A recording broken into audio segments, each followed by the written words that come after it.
پھر لوگوں کو شک پڑ جاتا ہے۔ میں نے کہا بھائی، حضرت امیر معاویہ رضی اللہ تعالیٰ عنہ وہ شخصیت ہے کہ رسول پاک صلی اللہ علیہ وآلہ وسلم نے ایک مرتبہ منبر پر حضرت امام حسن رضی اللہ تعالیٰ عنہ کو بٹھا کر فرمایا کہ یہ میرے بیٹے سردار ہیں، سید ہیں، چودھری ہیں، اور ساتھ فرمایا کہ جب مسلمانوں کے دو گروہوں کے درمیان لڑائی پیدا ہوگی تو یہ میرے بیٹے سردار جو ہیں یہ ان کے درمیان صلح کر لیں گے۔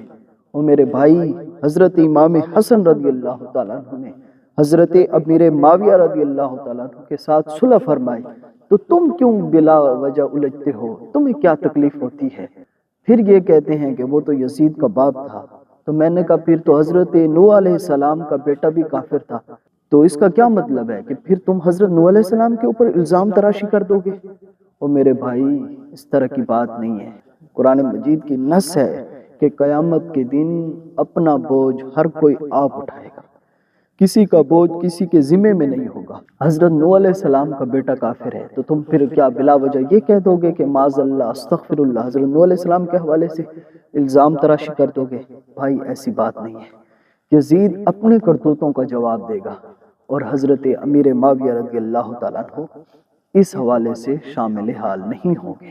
جو یہ کہتے ہیں کہ ان کا والد ٹھیک نہیں تھا، وہ یہ بھی کہتے ہیں کہ یزید کا بیٹا تھا، یزید بن معاویہ، اس نے یزید کے مرنے کے بعد اس کو تخت پر بٹھایا گیا تو وہ 40 دن تک بیٹھا رہا، اور 40 دن سے بھی ماقبل اس نے اعلان کر دیا کہ لوگوں یاد رکھنا، اس کرسی پر نہ میں بیٹھنے کے قابل ہوں اور نہ میرا باپ بیٹھنے کے قابل تھا، تمہیں 40 دن کا وقت ہے، تم اپنا امیر تلاش کر لو اور اسے بٹھا دو۔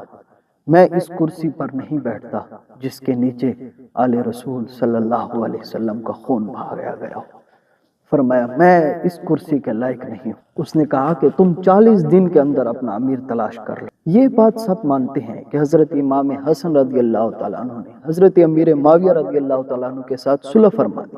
جب صلح فرما دی تو اس کے بعد الجھنے کا کوئی بھی حق حاصل نہیں ہے۔ اور میں یہی بات بھی کرتے چلوں کہ تاجدار گولڈا پیر مہر علی شاہ صاحب رحمۃ اللہ تعالیٰ علیہ نے اپنی کتاب تحقیق الحق میں جہاں کاتب وحی رسول پاک صلی اللہ علیہ وسلم کی وحی جن جن صحابہ کرام نے لکھی ہے ان کا ذکر فرماتے ہوئے حضرت امیر معاویہ رضی اللہ تعالیٰ عنہ کا بھی ذکر فرمایا۔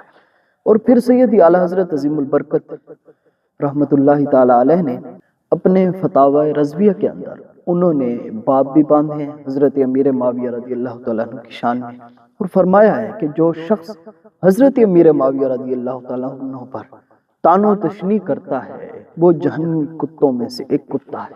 اور دادا گنج بخش رحمۃ اللہ تعالیٰ علیہ نے اپنی کتاب میں یہ لکھا ہے کہ اللہ تعالیٰ یزید سے مواخذہ فرمائے گا، اور اس میں حضرت امیر معاویہ رضی اللہ تعالیٰ عنہ شامل حال نہیں ہے۔ ہمیں چاہیے کہ ہم اپنے بزرگان دین نے جو ہمیں تعلیمات دی ہیں، دین بتایا ہے، ہم ان پر چلتے رہیں۔